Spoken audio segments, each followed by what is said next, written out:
Hello and welcome back for part 2 of our 2-part series with Army veteran Rick Welch. If you didn't catch the first part yet, we recommend you start there. You had mentioned too, like the going to the VA, like the wait times, sometimes like just even trying to get an appointment. I think that's something really important for people listening to understand too, is we've talked about that a lot at Mission Roll Call, understanding what it's like for rural veterans who might not have that access to care that others do. For one thing, you're pretty far from a VA, like a major VA hospital, right? Mhm. You have a clinic there, though. The hospital around here is going to be up in Amarillo, Mm-hmm. Lubbock, Texas. We do have a VA facility here. It's brand new. It was built, I think, 3 years ago. It was completed. Very nice facility. But even with the niceness and how much bigger it is than our previous one here, there is still a wait time for everything. Mm-hmm. Great example. I am at the age and the physical capabilities now. I've developed a hernia and had to get a CT scan the other day just to diagnose it. And they said, okay, we're going to get this taken care of. We're going to put you in for a referral to the GI doctor. And I'm like, oh man, this is old people stuff. Right on. It's really happening.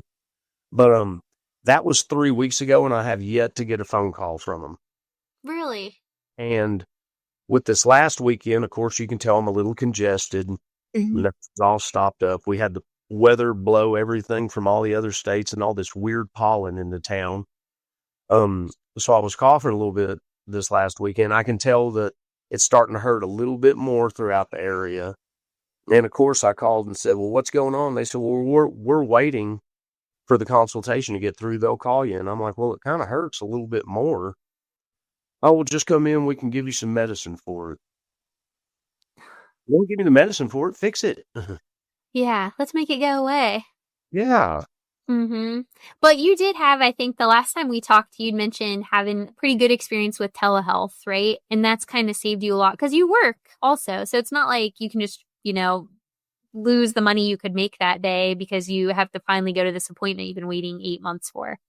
Correct. And if it's something like a general cold, maybe a flu or anything that I would be comfortable with not seeing the doctor, I love telehealth. You know, Mm-hmm. my symptoms is what's going on. They have a great database, and of course they say the old same thing. Well, there's a bug going around, and, I know that. And they're like, we're going to call you in a couple of prescriptions.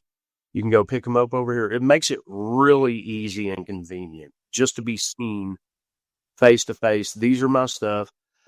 I've got blood pressure, everything. Like I said, I'm getting old. I've got all this stuff. So I have the numbers readily available when I talk to them. This is my blood pressure, everything like here. Here's my temperature. They're always like, that's pretty cool. Thanks for having that ready. And I'm like, well, it helps you help me. Mm-hmm.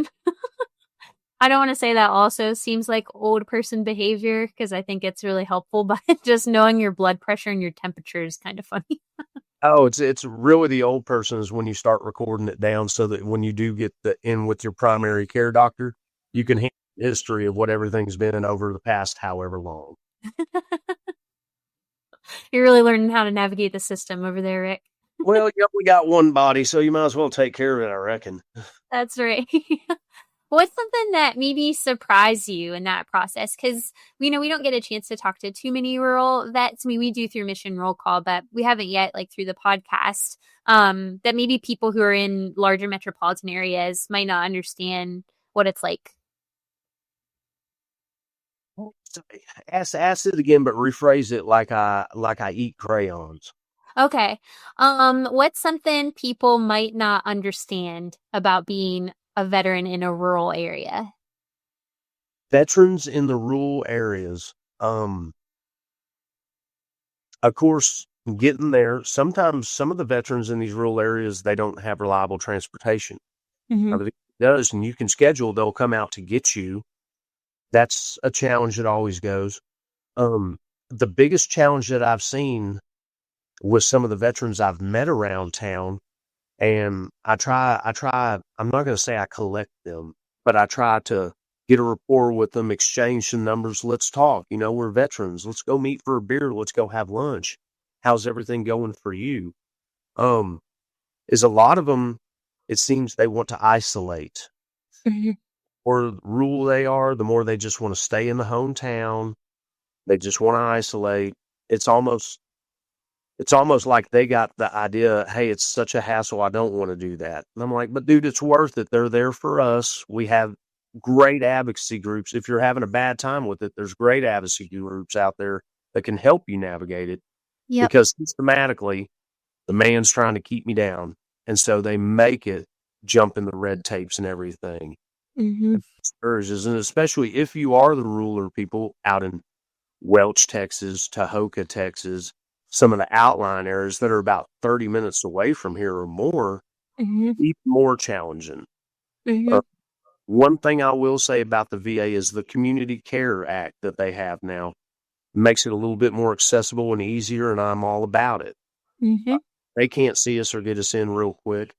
They push it to the community care, and they actually pay for us to go to the community doctors around town that are helping us out, and they will pick up any incurred cost on that. So I'm really proud of the VA for that.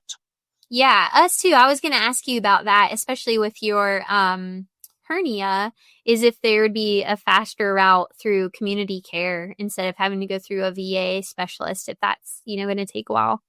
I believe, and this is what the doctor at the VA told me, he said, if we put you in for a referral on anything, they're going to call you up and get you scheduled in here at the VA clinic.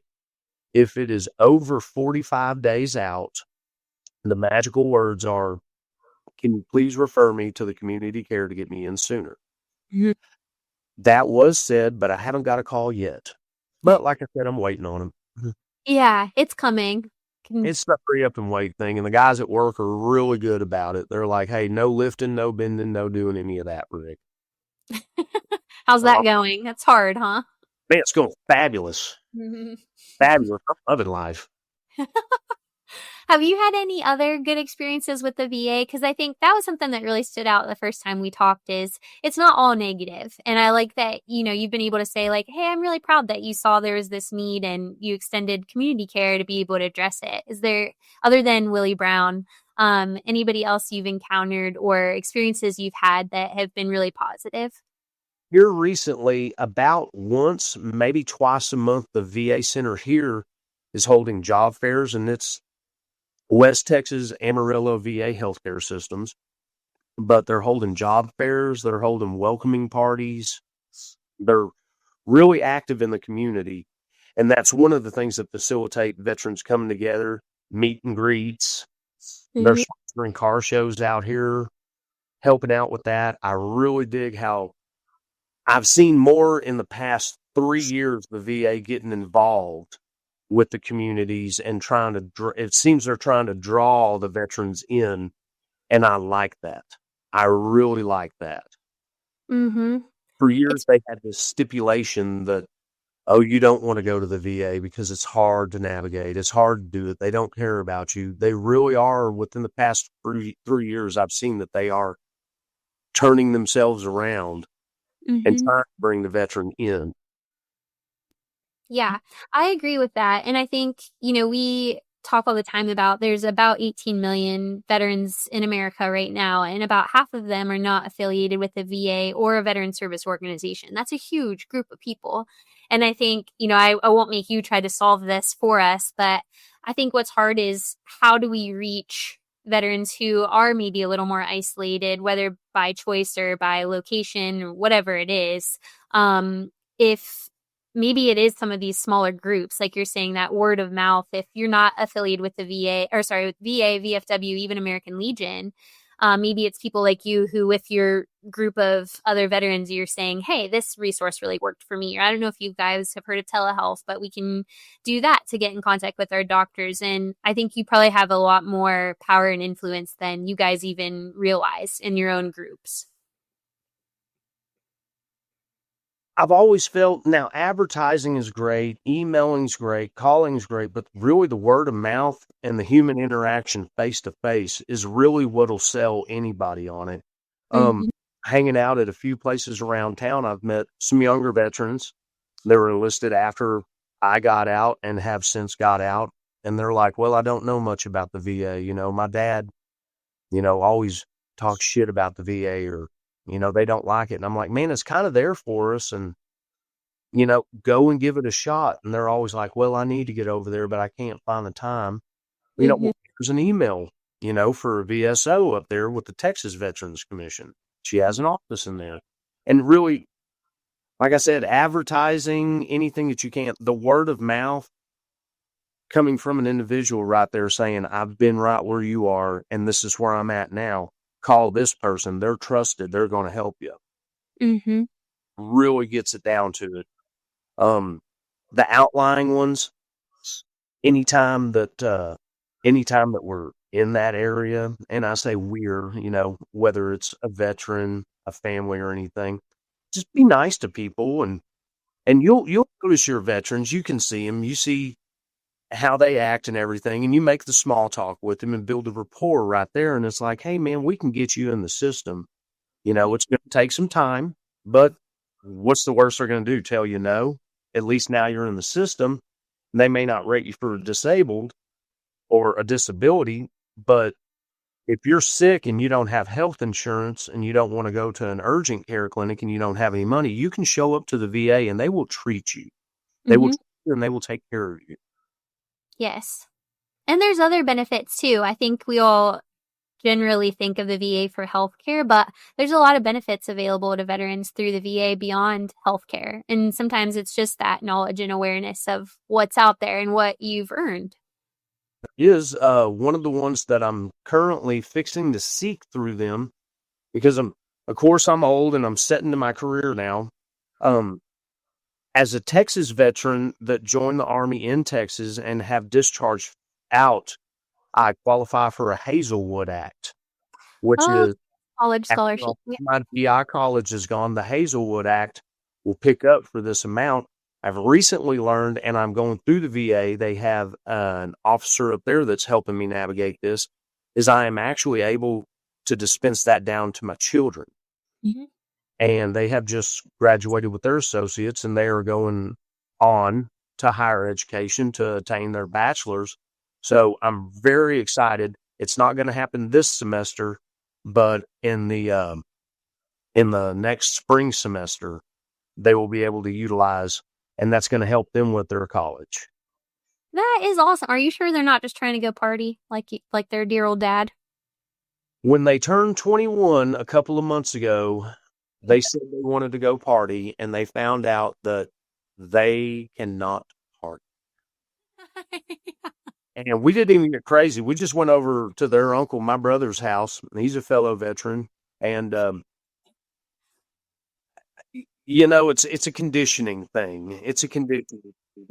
These kids have never burned a bale of hay in the middle of somebody's field while laying there half alcohol poisoned while we lied to all of our parents, say we're staying at each other's house. Totally different conditioning, which I'm happy for. I'm like, hey, you're doing good. You can't skate over that story. You tell us more about your burned hay bales. You know, what can I say? It was the 90s. How can I say this is funny? I was born in the 81st year of the 1900s. So, hear ye. Uh, High school parties used to be telling each other's parents, hey, we're spending the night at this guy's house. But we would literally have our older brothers go buy us alcohol, and we'd go to somebody's field, clear out a little land, set a bale of hay on fire at 8 o'clock at night, and that would be our bonfire for the whole night, and nothing but cars and trucks parked everywhere with radios turned up. It Yeah. it was old-fashioned fun. Hey, that's the good stuff. See, I couldn't get into that. My dad was a cop in the town I lived in. Oh, So that is he was busting parties. I was not very popular in school, I'll tell you that. fantastic. It's a rough, it's a rough I thing. I mean, we used to we partied like we were feral, the last of the Gen X, last of the latchkey kids. So yeah, Yes. we were a different breed, and even the young people were like, "How could y'all just stay up all night drinking and then go run PT in the military like it was nothing?" I tell them all the time, we're built different. Yeah. We're built different. Luckily my children, my nephews and nieces and all of them, they're smart kids. They never tried to sneak out a car. They never tried to sneak out of a house. They're not big partiers. And I'm like, okay. For a while, I thought they were just nerds, but then I was like, that's okay. That's okay. Yeah, I was gonna say, good for them, different times. No, at It's least there's they ain't pros and doing what cons. we were doing at that age. Yeah. I just want to say one other thing about what you're saying about community is, what I think something that Mission Roll Call really stands behind too is the power of grassroots organizations. And we had just talked to one the other day that's in Virginia, that's really working to bring resources to rural vets too. And just like we said, the awareness, just the knowledge of what's out there, how, some VFWs, my dad had this happen. He had, a rough month, and they covered like some of his utilities through the VFW, which I thought was really cool.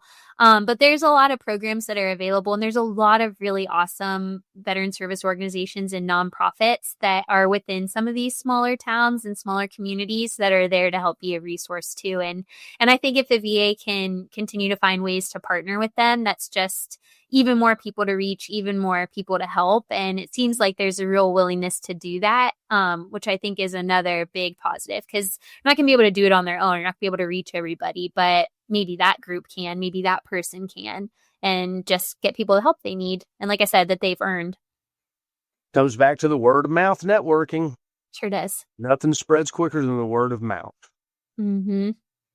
Except maybe alcoholism. I don't know. It spreads quickly. Hey, you're talking to veterans, man. It just goes hand in hand. Yeah. Fruit and jelly, alcohol, and veterans. Yeah, maybe some tattoos. When my brother came back from his last deployment, I was like, you could just say no to those. He's also like 25, and the ones he picks are, I don't know if in 15 years he's going to be happy he has that on him, but Oh, yeah, it's going to be great. back, yeah. So they always look good. Yeah, exactly. No peeling. He's locked in. Is there anything else you would want people to know about your story or your experiences, whether as a rural vet or just a Army veteran or a military family, for your kids coming up after that? Let me think. One thing it's important for veterans to know is that when you join the military, it was just you and the boys, and that's how it was when we were training. We were the boys. Once you deploy or once you activate, you come back men, hardened, conditioned, and calloused. You're not the same person that you were. It's very similar if you knew somebody that was addicted to hardcore drugs and they seeked out rehab and they got over that. You've lost that person. They're gone. This is the new person. I'm still Rick. I'm just a different Rick. I'm a little bit wiser, a little bit more cautious now. Mm-hmm. I'm not riding in the back of trucks 70 miles an hour. Yo ho, I might be the one driving the truck now and telling you how to hold on back there. But we all come back different. We all go through different things. Mm-hmm. It all affects us different. But like I keep saying, there's hope out there, and communication is the number one way to get that through. And it doesn't necessarily have to be communication with a veteran or even a veteran organization. As long as you find somebody that you can absolutely trust, you can start opening up and you can get the really meat and potatoes of what really bothers you. And a lot of times you don't even know what it was that bothered you. You just have to stumble onto the story. You get a little bit emotional and you're like, damn, that was one of them right there. Mm-hmm. Yeah. Back to the flies. Yep. Mm-hmm. No flies.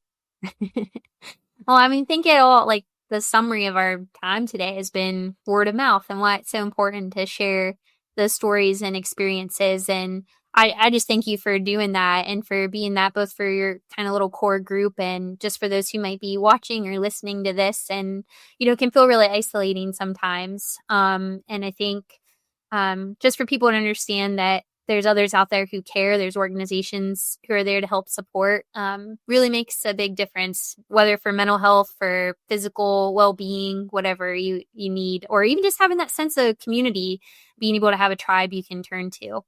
So I just thank you for being willing to share your story and experiences. And I think that's, why it's so important for Mission Roll Call too, to shine a light for rural veterans and say, there's a lot out there. It's a big group. I think it's something like 4.4 million live in rural areas, right? So a big group, and you have valuable stories and experiences, and there's gaps that can be filled and can only fill them if we know about them. So I just want to thank you for sharing them and for your service, of course, but just for your willingness to do that. Thank you for having me. Absolutely. You're welcome. Well, thanks to everybody who tuned in today. And like I said, if you want to read more of Rick's story, that's on our website, missionrollcall.org. Fighting for Care in Rural America is what that's called. And we just thank you so much for sharing your thoughts and your opinions and for all you do for those in your community and in your groups. So thanks everyone for tuning in today to The Lasting Mission. This concludes our two-part episode of The Lasting Mission with MRC's Britt Myers and featuring Army veteran Rick Welch. Join us next week as we continue our mission of telling the impactful stories of veterans, their families, as well as individuals and organizations focused on supporting those who served. For more information, visit missionrollcall.org.